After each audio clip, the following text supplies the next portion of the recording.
O assunto agora é sobre dízimos. Velho Testamento, Malaquias, capítulo 3, versos 8 e 10.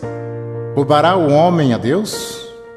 Todavia vós me roubais e dizeis: em que te roubamos?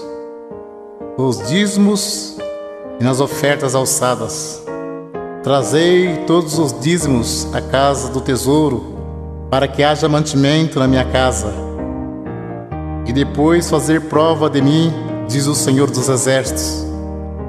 Se eu não vos abrir as janelas do céu, e não derramar sobre vós uma benção tal, que dela vos advenha a maior abastança. Alguém levava um animal perfeito, e o sacerdote negociava o animal perfeito, e sacrificava um animal imperfeito no lugar. Nisso que eles estavam roubando a Deus. Digo sempre: Deus não usa dinheiro. Coleta é para o próprio bem do povo de Deus. Se Deus não abrisse as janelas do céu e não mandasse chuva, a terra não produzia alimento. As tribos de Israel receberam herança, menos a tribo sacerdotal, que era a tribo dos levitas. Eles não receberam herança, então eles recebiam parte do dízimos para se manter.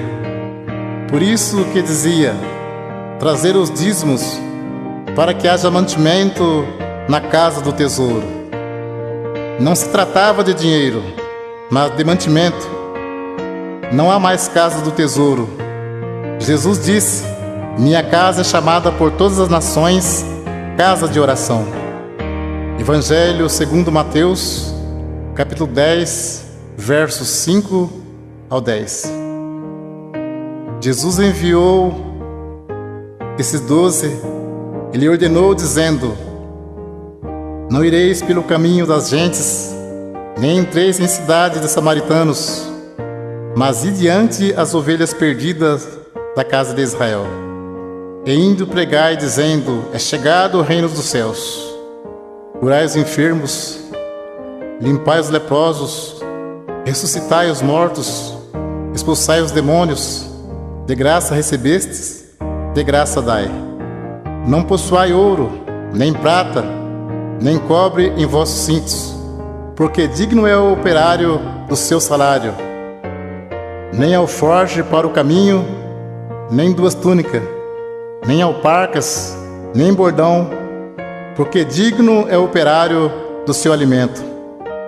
Podemos cumprir com alegria a missão de anunciar o Evangelho da graça. Jesus já pagou a nossa salvação com o precioso sangue que ele derramou no duro madeiro da cruz. Enviando o apóstolo, disse: de graça recebeste, de graça dai. Não precisa explorar ninguém. A parte material, Deus tudo provê na nossa vida. Jesus Cristo, sendo Filho de Deus, não poderia vir desfazendo a lei de Deus. Tanto é que ele foi circuncidado ao 8º dia, segundo o uso da lei. Foi levado ao templo para ser consagrado, segundo o uso da lei. E cumpriu celebrando a última Páscoa. Então ele cumpriu a lei e trouxe a graça. A lei e os profetas duraram até João. A graça e a verdade vieram por Jesus Cristo. Hebreus capítulo 7, verso 9, 18 e 19. E para assim dizer, por meio de Abraão até Levi, que recebe dízimos, pagou dízimos, porque o precedente mandamento é abrogado por causa da sua fraqueza e inutilidade. Pois a lei nenhuma coisa aperfeiçoou, e desta sorte é introduzida uma melhor esperança, pelo qual chegamos a Deus.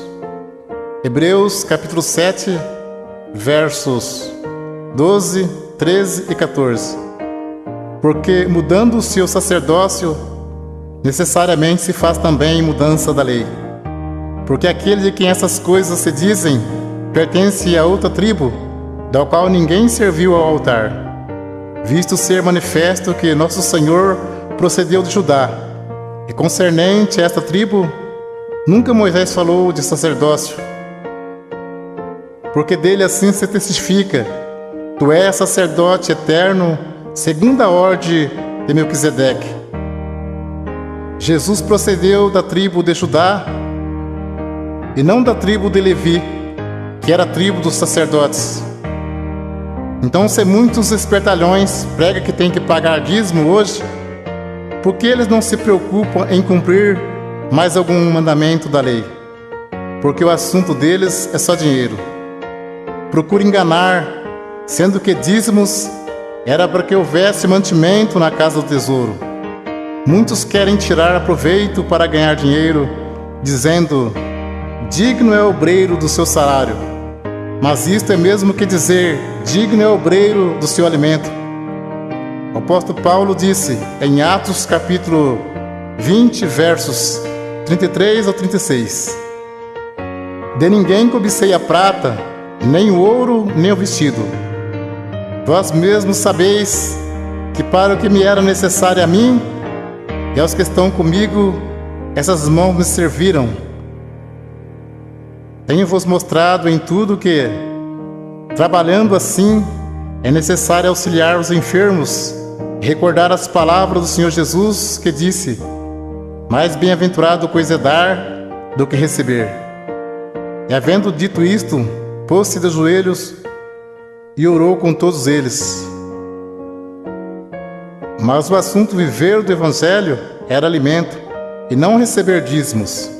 Para você entender mais fácil, os apóstolos poderiam viajar em missão e ficar na casa de alguém não crente e ali se alimentar por alguns dias. E como Deus estava chamando também pessoas pobres, em vez dos apóstolos pedir dinheiro aos novos convertidos, eles os ajudavam. Vamos ler aos Romanos capítulo 15, versos 26 e 27. Porque pareceu bem a Macedônia e a Caia fazerem uma coleta para os pobres dentre os santos que estão em Jerusalém. Isso lhe pareceu bem,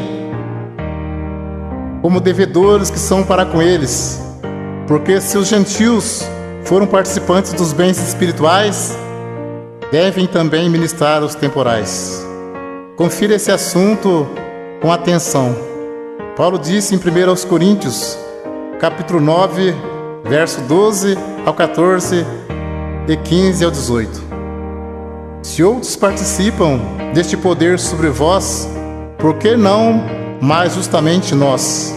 Mas nós não usamos desse direito, antes suportamos tudo para não pormos impedimento algum ao Evangelho de Cristo. Não sabeis vós que os que administram o que é sagrado comem do que é do templo, e que os que de contínuo estão junto ao altar participam do altar? Assim ordenou também o Senhor aos que anunciam o Evangelho que vivam do Evangelho. Mas eu de nenhuma destas coisas usei, e não escrevi isso para que assim se faça comigo, porque melhor me fora morrer do que alguém fazer vã esta minha glória. Porque se anuncio o Evangelho, não tenho do que me gloriar, pois me é imposta esta obrigação. E ai de mim se não anunciar o Evangelho. E por isso, se eu faço de boa mente, terei prêmio. Mas se de má vontade, apenas uma dispensação me é confiada. Logo, que prêmio tenho que, evangelizando, proponha de graça o Evangelho de Jesus Cristo, para não abusar do meu poder no Evangelho. E Paulo disse: outras igrejas despojei, deixando de receber salário, para vos anunciar de graça o Evangelho de Jesus Cristo.